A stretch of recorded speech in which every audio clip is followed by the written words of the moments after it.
결국 이게 성형수술의 최대의 목적, 궁극적인 목적은 예뻐지려고 하는 거잖아요. 어느 책에도 나오지 않고 이거는 실전에서 제가 환자들한테 어떻게 하면 이 환자가 좋아하는 결과를 만들어낼 수 있을까, 그거를 고민을 하다가 우리나라 여성분들은 좀 성격이 화끈해서 결론을 내기 전까지는 굉장히 샤이하고 수줍어 하는데 결론을 딱 내고 나면 굉장히 적극적으로 나오는 경향이 있어요. 요즘은 조금 덜한데 조금 몇 년 전만 해도 일단 무조건 300cc는 넘어가야 된다, 그런 생각을 하는데 300cc는 사실 우리나라 여성들은 조금 큽니다. 체형 자체가 가슴 둘레라든지 여기 넓이라든지 그걸 봤을 때 들어갈 수 있는 한계가 있거든요. 그리고 피부는 늘어날 수 있는 한계가 있죠. 사람이 크고 피부 여유가 많고 그래야지 이게 큰 게 들어가는 거지, 작고 말랐고 피부 여유가 별로 없는데 큰 거를 넣을 수는 사실 없어요. 너무 하다 보면 얇아져서 별로 좋지가 않아요. 한참 큰 쪽으로 갔었어요. 300 넘어가고 350, 400만 바라볼 정도까지 갔다가 요즘 다시 약간 뒤로 온 느낌이에요. 너무 크면, 가슴이 크면 약간 미련하다는 느낌을 준다라는 그렇게 생각하시는 분들이 조금 있어서, 그래서 약간은 좀 사이즈가 다운되는 느낌이 조금 받긴 해요. 가슴 성형수술은 크게 들어가는 곳이 4가지예요. 가장 많이 알려져 있는 겨드랑이, 밑선, 유륜, 배꼽, 이렇게 4가지인데 배꼽은 생리식염수백만 들어갈 수가 있어요. 왜냐면 조금밖에 못 열기 때문에. 요즘 같은 실리콘 젤백은 배꼽은 못 씁니다. 그래서 대표적으로 3군데라고 하는데, 많이 쓰는 방법은 겨드랑이 형태. 일단 가슴에다가 바로 칼을 갖다 대는 게 아니고 멀리서 하기 때문에 일단 연관성이 적잖아요. 안 하는 것처럼도 할 수가 있는 거고, 단점은 많이 아파요.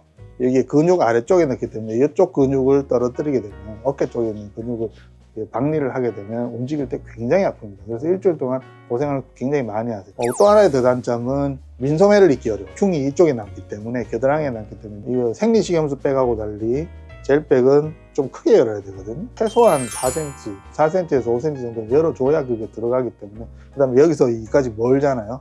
멀기 때문에 집어넣기가 힘들다는 거. 그 다음에 공간이 여기 만들어지잖아요. 이 공간이 일단 열리게 되면 가슴 보형물이 이쪽 상방으로 이동할 수 있는 가능성이 생기죠. 근데 생리식염수 백일 때는 이쪽이 굉장히 조금 열고 할 수가 있기 때문에 굉장히 장점이었어요. 옛날부터 이쪽을 겨드랑이를 많이 했기 때문에 가장 널리 알려져 있는 방법이기도 하죠. 그리고 이제 여성분들의 심리상 가슴에다가 칼을 대는 것보다는 멀리서 대는 게 더 안전하지 않을까, 자기도 모르게 그렇게 생각을 합니다.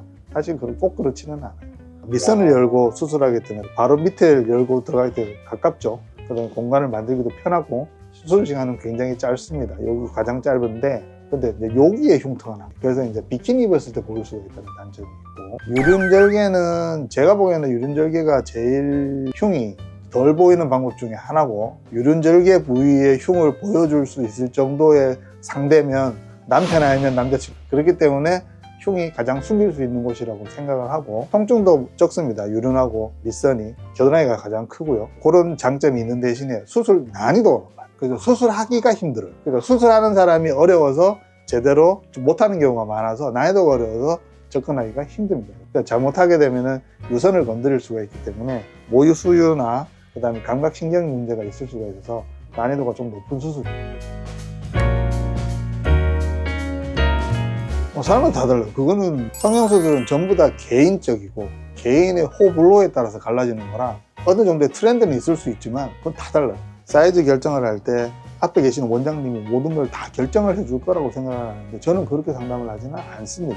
보통 환자분들이 올 때는 인터넷에서 찾아보고 300cc다 이런 거를 대충 아시고 오세요. 제 방에 가면은 그 사이즈별로 샘플이 있습니다. 맨 처음에 환자분한테 그렇게 많은 설명을 저는 드리지는 않아요. 제가 말씀을 드리면 전문가가 하는 이야기이기 때문에 그게 정답인 줄 알고 따라오시기 때문에 개인적인 취향 그런 것들이 없어져요. 그러니까 정보를 주지 않는 상태에서 환자분한테 직접 그 가슴에다가 그 보형물 샘플을 넣어드리고 본인이 만져서 느끼게 합니다. 그러면 굉장히 다양한 결과가 나와요. 굉장히 크게 해달라고 하시는 분이 평균보다 작은 걸 넣었는데도 좋다 그러고, 저는 별로 크게 하지 않을 거예요 라고 말씀을 하시는 분이 평균을 넣어드렸는데 이거 정도는 안 되는데요, 더 크게 해달라고, 이렇게 하는 경우도 굉장히 많습니다. 그게 실질적으로 자기가 원하는 거랑 이게 말하는 스타일하고 안 맞는 경우가 너무 많아서 환자분이 먼저 좋아하는 사이즈를 찾아내고 그 사이즈가 이제 꺼내서 봤더니 이게 몇 cc짜리다, 그리고 어떤 스타일이다,